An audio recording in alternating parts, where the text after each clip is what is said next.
Daniel 420 coming at you from the shed in the fall of California. I got my spider grow lights right there. I have some of the cables. I got my little heater. I have my thermostat for the heater. I have a little humidifier because what I'm going to be doing is putting the cocos on this shelf, and that bottom shelf. I'm just in testing phases right now, making sure that that works and the temperature over there works. So everything seems to be on track, but it's pretty cool lights. And got to keep my cocos warm in the winter.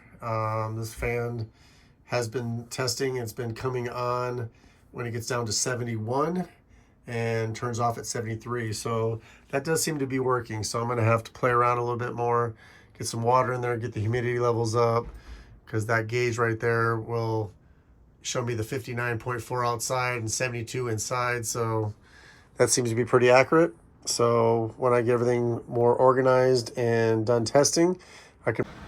Daniel 420 coming at you. 71.2 in the morning.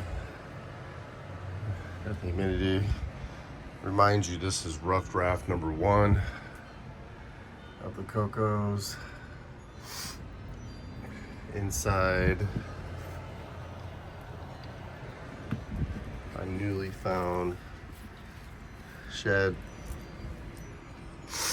So, this is just rough draft 1 just to get them in here because we got some big winds right now and it's chillier. So Daniel 420 coming at you.